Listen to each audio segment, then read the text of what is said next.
दिल्ली से लेकर राजधानी जयपुर तक एक बवाल मचा हुआ है और आज जो बीजेपी ने नौटंकी करी है ना, उसका कोई मतलब ही नहीं है। जी हाँ, आप ये तस्वीर मेरे पीछे देख सकते हैं। बीजेपी के झंडे लगे हुए हैं बीजेपी के राज में, जबकि डबल इंजन की सरकार है। राजस्थान पुलिस का वाटर कैनन बीजेपी के कार्यकर्ताओं पर चल रहा है। मदन राठौड़ की अध्यक्षता में और शंकर गोरा जो कि बीजेपी के युवा प्रमुख हैं, उनकी अध्यक्षता में ये आंदोलन निकलता है। कहां के लिए?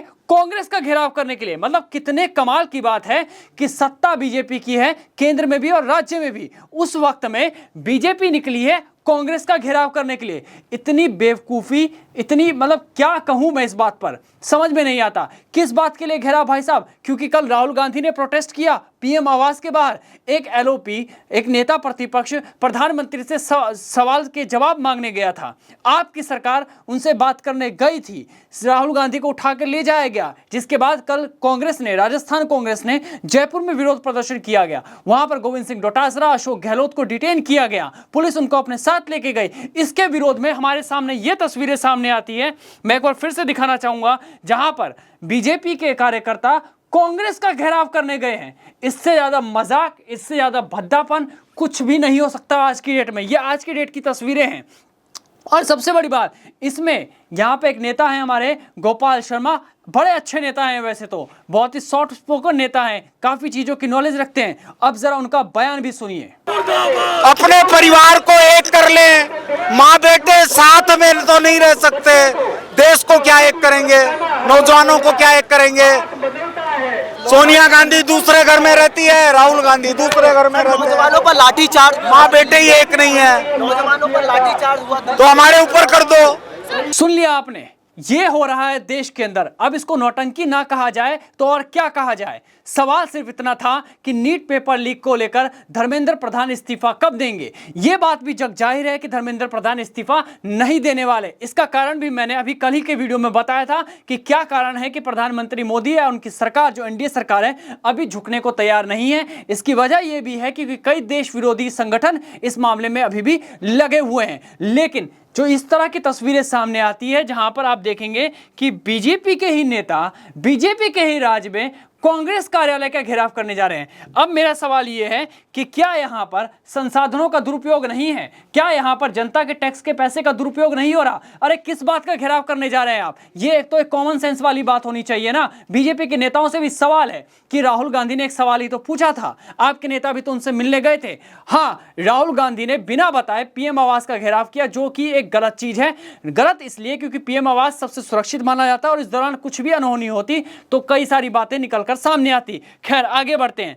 यह बीजेपी का घेराव था। अब इसके बदले कांग्रेस को भी का भी रिएक्शन आना था। जाहिर सी बात है, कल दिल्ली में जिस तरह से राहुल गांधी के साथ हुआ, जयपुर में इसका रिएक्शन देखने को मिला। और आज जब जयपुर में यह सब हो रहा था तो जयपुर में भी कांग्रेस का रिएक्शन जरूर देखने को मिलता। अब ये जो तस्वीरें आ रही हैं, ये कांग्रेस की तस्वीरें हैं। कांग्रेस बीजेपी कार्यालय का घेराव करने चली गई। मतलब सवाल जो उठ रहे थे, जो छात्रों की मांग थी, उसका जवाब किसी के पास नहीं है। बस ये बकैतियां चल रही है, अपनी अपनी राजनीति। जी हाँ, मैं शब्द यूज करूं, बकैती चल रही है ये अपनी अपनी राजनीति को चमकाने के लिए। कांग्रेस बीजेपी के घर जा रही है, बीजेपी कांग्रेस के घर जा रही है। दोनों मिलकर दोनों एक दूसरे पर आरोप प्रत्यारोप लगा रहे हैं। आप बीजेपी से सवाल पूछिए तो दाग देंगे कि अशोक गहलोत के समय में 17 पेपर लीक हुए थे, उनके पास जवाब नहीं, उनको बोलने का हक नहीं है। आप बीजेपी से सवाल पूछिए तो आपको हाल पता ही है कि पूरे देश में क्या चल रहा है। तो ये हालत हो रखी है अभी जयपुर के अंदर। मतलब पूरे जयपुर को दोनों नेताओं ने, दोनों पार्टियों के नेताओं ने एक तरह से आज जाम की स्थिति जैसी बना दी होगी। वहां पर जो तस्वीरें, जो भीड़ आपको यहां नजर आ रही है, आप समझ सकते हैं कि किस मात्रा में लोग पहुंचे थे। इस बीच एक बड़ा अपडेट यह भी है, इन दोनों की बकैतियों को छोड़कर अगर मैं बात करूं आगे की, जो दिल्ली में चल रहा है, वो ये कि अब सोनम वांगचुक ने जो है एक पत्र लिखा है। पत्र में क्या मांगे की गई हैं, यह भी ध्यान देने वाली बात है। सोनम वांगचुक ने कहा कि अब मैं अनशन खत्म करने के लिए तैयार हूं। जब इतना सब कुछ हो गया, तब जाके सोनम वांगचुक कहीं ना कहीं अब अनशन खत्म करने के लिए तैयार हो चुके हैं। और उनकी जो 3 मांगे हैं वो कुछ इस तरह है, ध्यान से सुनिएगा। जिस सोनम वांगचुक के नाम पर इतने युवा, इतने छात्र जंतर मंतर पर इकट्ठे हुए, और जब इकट्ठे हुए तो सबसे बड़ी बात यह रही कि जो नेता बने फिर रहे थे मंचों पर, वो नजर नहीं आएंगे आपको कहीं पर भी। पीटे कौन? छात्र। गलत हुआ, छात्रों के साथ खून बहा छात्रों का, दूसरी तरफ पुलिस वालों का जिन पर पथराव हुआ, क्योंकि भीड़ को रोकने वाला एक नेता वहां मौजूद नहीं था। एक जो है वहां पे बर्गर की रील बना रहा है और एक भाई साहब ट्रक पे बैठ के भाषण दे रहे थे। ये हाल हुआ है छात्रों के साथ। और अब सोनम वांगचुक ने इन्हीं हालातों को देखते हुए कहीं ना कहीं सोच लिया होगा कि किन के लिए लड़ा जाए। इन अभिजीत दीपके के लिए, जो कॉकरोच जनता पार्टी के सबसे बड़े चेहरे में से एक गिने जाते हैं, एक के बाद एक झूठ की तस्वीरें सोशल मीडिया पर उनकी वायरल हो रही है कि हमको हाउस अरेस्ट कर लिया जेपी नड्डा ने उनके प्रवक्ताओं को। अरे कैसा हाउस अरेस्ट भाई? जेपी नड्डा ने बात करते हुए तस्वीर डाली है आपकी, आप कह रहे हाउस अरेस्ट कर लिया, मतलब गजब का ज्ञान दे रहे हैं। अब देखिए सोनम वांगचुक ने जो है 3 मांगे रखी है। 3 मांगे बता रहा हूं कौन सी है। पहली मांग है कि नेट पेपर लीक और परीक्षा अनियमितताओं के बाद जो छात्रों ने जो गलत कदम उठाए उनके परिवार को पर्याप्त मुआवजा दिया जाए। दूसरी मांग ये है कि परीक्षा प्रणाली में हुई गड़बड़ियों और जवाबदेही तय करने के लिए संसद में गंभीर और सार्थक चर्चा हो। तो सरकार ने आज भी तो कहा कि हम चर्चा के लिए तैयार हैं, लेकिन विपक्ष हल्ला मचाता है प्रश्नकाल के समय में ही। विपक्ष चाहता है कि हर नेता एक तो इस समय ये चाह रहा है कि मैं एक फेस बन के उभर जाऊं। अरे चर्चा कैसे होगी? सत्ता पक्ष जवाब देगा, विपक्ष अपना जवाब देगा, ऐसे ही तो चर्चा होगी। लेकिन नहीं, हो हल्ले के बीच में आगे बेल पर जाके चर्चा कैसे हो सकती है? ये सवाल उन नेताओं से भी पूछे जाने चाहिए। तीसरा वांगचुक की मांग है कि उनके लिए सबसे अहम मुद्दा उन छात्रों और युवाओं की सुरक्षा है जिन्होंने आंदोलन में भाग लिया। उन्होंने सरकार से मांग की शांतिपूर्ण प्रदर्शन में शामिल किसी भी छात्र और युवा के खिलाफ प्रतिशोधात्मक कदम नहीं उठाया जाना चाहिए, क्योंकि इनका एकमात्र अपराध जवाबदेह शिक्षा व्यवस्था की मांग करना है। शिक्षा व्यवस्था की मांग करना। अब यहाँ पे धर्मेंद्र प्रधान का इस्तीफा मांगने वाले सोनम वांगचुक कहीं ना कहीं नरम पड़ते हुए नजर आ रहे हैं और सरकार भी चाहती है कि छात्रों के साथ कुछ ना हो। कल भी प्रधानमंत्री मोदी ने बैठक की, अमित शाह ने लगातार बैठकें की, जेपी नड्डा मिलकर आए छात्रों से भी, सोनम वांगचुक से भी। यानी कि सरकार भी चाहती है कि रास्ता खोला जाए और कोई भी मांगे जब मांगी जाती है जब सरकार के पास चीजें पहुंचती है। आप प्रदर्शन कर रहे थे दिल्ली के अंदर, शुरू से यह बात सोशल मीडिया पे वायरल थी, लेकिन आधिकारिक तौर पर सरकार के पास आपके कितने लेटर गए, यह भी एक बड़ा गंभीर सवाल होता है। अब दूसरी बात कि सोनम वांगचुक जो इस पूरे प्रोटेस्ट में अभी सबसे ज्यादा चर्चित नामों में से एक हैं, सबसे ज्यादा चर्चित नामों में से, क्योंकि अभिजीत दीपके मुझे लगता है कि पीछे हट चुके हैं और अब इस आंदोलन को वामपंथी गैंग ने, विपक्षी दलों ने पूरी की पूरी तरह से कैप्चर कर लिया। अब देखिए ना, पूरे देश से अब तस्वीरें आ रही है कि कांग्रेस जगह जगह धरना प्रदर्शन कर रही है, कांग्रेस के युवा नेता आ रहे हैं। कल आपने देखा भी होगा कई इस तरह की वीडियो सामने आई थी जब कांग्रेस के नेता उनसे मिलने पहुंचे थे। तो ये नेता उस समय क्यों नहीं थे जब सोनम वांगचुक पहले दिन अनशन पर बैठे थे? ये सब शुरू क्यों हुआ? क्योंकि 20 जुलाई को जिस दिन मानसून सत्र का पहला दिन था, कई गंभीर अहम बिल इस सत्र में लाने वाले थे। उससे पहले ही आंदोलन की घोषणा की जाती है और उसके बाद तमाम नेता वहां पहुंच जाते हैं अपनी राजनीति को चमकाने के लिए। मैं साफ कह रहा हूं, राजनीति को चमकाने के लिए, क्योंकि नीट का मुद्दा जो था वो उठा, छात्रों का गुस्सा था, रीनीट भी एग्जाम हुआ। एक सरकार क्या कर सकती है? एक्शन ले सकती है, एक्शन लिया गया, गिरफ्तार किए जा रहे हैं। अब मांग है कि धर्मेंद्र प्रधान का इस्तीफा हो। जाहिर है छात्रों के अंदर गुस्सा है, लेकिन उसके बाद अभिजीत दीपके ने ऐलान कर दिया कि अब तो पीएम मोदी का इस्तीफा भी ले लेंगे। कल को ये कह देंगे कि हमें राष्ट्रपति भी बदलना है। ऐसे नहीं चलता भाई साहब, ऐसे नहीं चलता कहीं पे भी, सबसे पहली बात। और ये जो नौटंकी हो रही है ना बीजेपी कांग्रेस की, ये तो अलग ही लेवल का खेल चल रहा है। अब सबसे महत्वपूर्ण खबर कि सोनम वांगचुक ने कितनी बार अपने बयानों को या अपनी मांगों को बदला है, आप इसको भी समझिए। शुरुआती रुख जब 28 जून का था तो कहा था कि जब तक शिक्षा मंत्री का इस्तीफा नहीं तब तक अनशन जारी रहेगा। यहीं से मांग उठी शिक्षा मंत्री धर्मेंद्र प्रधान के इस्तीफे की। उसके बाद कहा गया कि शिक्षा मंत्री धर्मेंद्र प्रधान तुरंत अपना इस्तीफा दे दें।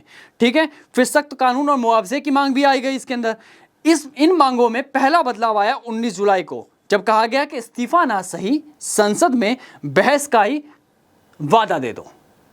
समझ रहे हैं आप? इस्तीफा नहीं चाहिए, संसद में बहस का वादा दे दो। तो सरकार चर्चा के लिए मांग भी गई। खुद जेपी नड्डा, 2 कॉकरोचेस के जो हमारे प्रवक्ता हैं, उनसे मुलाकात के लिए उनको आमंत्रित किया गया, उनसे बातें की गई। बातें नहीं बनी वो एक अलग बात है, लेकिन सरकार जब बात करती है तो कई सारी मांगे होती है और डिमांड्स इसी तरह से पूरी होती है। कुछ आपकी बातें मानी जाती है, कुछ सरकार अपनी तरफ से समझाइश की कोशिश भी करती है। इसके बाद दूसरा बदलाव आता है 20 जुलाई को। क्या कहा गया? 20 जुलाई को जंतर मंतर पर जिस दिन भारी बवाल हुआ था, उस दिन चलो संसद मार्च के दौरान जब तीखी झड़प हुई लोगों के बीच में, तब उन्होंने सोशल मीडिया पर एक नोट लिखा, या तो यूथ लीडर से सांसद मिले और संसद के अंदर उन्हें अपनी बात रखने का मौका दिया जाए, या फिर अस्पताल में मुझे उनसे मिलने दिया जाए, उससे पहले सरकार शिक्षा मंत्री की जवाबदेही तय करे, तभी मैं अपना अनशन तोड़ूंगा। ये बात रखी गई। तो बुला तो लिया गया 2 लोगों को। इसके बाद तीसरा बदलाव कब आया? 22 जुलाई को, कि छात्रों पर मुकदमे ना हो तो ही तोड़ूंगा व्रत। तो छात्रों को जिनको डिटेन किया गया था, जो घायल हुए थे, उनको अस्पताल भी पहुंचाया गया है। इसका मतलब सरकार चाहती है कि छात्रों का साथ दिया जाए। पीएम मोदी का भी यही कहना है। इसके बीच क्या हुआ? छात्रों पर डंडे चले, क्योंकि आपके लीडर्स कहीं ना कहीं पीछे हटते हुए नजर आए। ये सारी की सारी तस्वीरें अभी जो है जयपुर से लेकर दिल्ली तक का यही हाल है। दिल्ली तक का ही नहीं, बाकी राज्यों में भी यही आंदोलन इसी तरह के चल रहे हैं। और कई लोग इसे बांग्लादेश के पैटर्न से भी जोड़कर देख रहे हैं कि जिस तरह बांग्लादेश की राष्ट्रपति को हटाने के लिए जिस तरह से छात्रों को आंदोलन भड़काया गया था, छात्रों को भड़काया गया था, फिर मीडिया पे हमले किए गए थे, वही सब कुछ पैटर्न इस आंदोलन में भी अब नजर आने लगा है। तो जो नीट छात्र का मामला था वो अब गौण होते जा रहे हैं। और ये बात वहां के लीडर्स को भी समझना होगा कि आपके जो मुद्दे हैं आप उन पर अड़िग रहिए, और जो ये बाहर की जो देश विरोधी ताकतें हैं उनका सामना भी आपको ही करना है, हमारे देश को ही करना है। आपके चक्कर में हमारे छात्रों ने लाठी डंडे खाए हैं, आपके चक्कर में आके हमारे छात्र जो हैं, हमारे युवा छात्र जो देश का भविष्य है, उनका भरोसा अब लोकतंत्र से उठने लग गया है। क्यों? क्योंकि वहां बैठे जो लीडर्स हैं उन्होंने अपनी राजनीति चमकाने के लिए इनको आगे कर दिया। जिस समय छात्रों पर डंडे बरस रहे थे उस समय एक नेता वहां मौजूद नहीं था। डिंपल यादव बाद में पहुंची थी, छात्रों को सांत्वना दिया, छात्रों को बचाने की कोशिश की। उस समय तक राहुल गांधी कहीं नजर नहीं आए थे। राहुल गांधी से जब सवाल पूछा गया, ये वीडियो भी हमारे चैनल पे है, कि जब राहुल गांधी से सवाल पूछे जा रहे थे तो वो निकल गए थे। जब संसद का लोकसभा सत्र माफ कीजिएगा, जब लोकसभा सत्र को कुछ देर के लिए स्थगित किया गया था, उस समय जब राहुल गांधी बाहर आए, उनसे सवाल पूछे गए, उनके पास जवाब नहीं था। इसके बाद जब शाम होती है, मल्लिकार्जुन खड़गे का जब जन्मदिन था, उस बीच में एक सीक्रेट मीटिंग होती है और राहुल गांधी कहां पहुंच जाते हैं? पीएम मोदी के आवास के बाहर, जस्ट बाहर, जो कि सबसे सुरक्षित एरिया माना जाता है। इस तरह के धरने प्रदर्शन जो अचानक से किए जाए, पीएम आवास के बाहर किए जाए, तो कई सारे गंभीर सवाल भी उठते हैं। खैर, विपक्ष के नेता हैं, उन्होंने अपना जो काम करना था उस दिन कर दिया। उसके बाद क्या हुआ?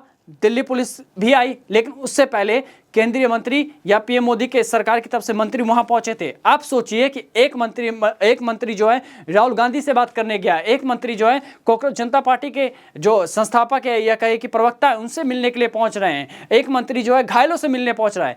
अब ये कोई कहे कि सरकार की तानाशाही चल रही, तो मेरा सवाल यह है कि कैसी तानाशाही? सवाल गंभीर है। खैर, इस सवाल के अलावा ये जो जयपुर में आज नौटंकी हुई है ना, नौटंकी ही कहूंगा मैं इसे। क्यों? क्योंकि कल राहुल गांधी को जब दिल्ली पुलिस ने डिटेन किया, ये खबर आई, तो जयपुर में आंदोलन शुरू हो गया। कांग्रेस के तमाम नेता पहुंचे, अशोक गहलोत भी पहुंचे, गोविंद सिंह डोटासरा भी पहुंचे। जाहिर है कि उनके एलओपी को अगर हिरासत में लिया जाएगा तो कांग्रेस का गुस्सा निकलना जाहिर है। वो गुस्सा निकाला भी किया, पुलिस ने उनको भी डिटेन किया। और आज सुबह बीजेपी ने क्या किया कि कांग्रेस का घर घेर लो। मतलब क्या ये बदले की राजनीति चल रही है देश के अंदर? और इस तरह की राजनीति से, मतलब इस तरह की राजनीति इससे पहले कब हुई थी? एक तो गंभीर सवाल ये भी है। जवाबदेही मांगी गई थी, जवाब तो नहीं दिया गया अभी तक किसी भी तरह का। हालांकि ये सब चल रहा है जहां पर कांग्रेस बीजेपी का घर घेर रही है, बीजेपी कांग्रेस का घर घेर रही है, मतलब दफ्तर घेर रही है, और इन सब के बीच पिस कौन रहा है? हमारे छात्र, हमारी मासूम जनता।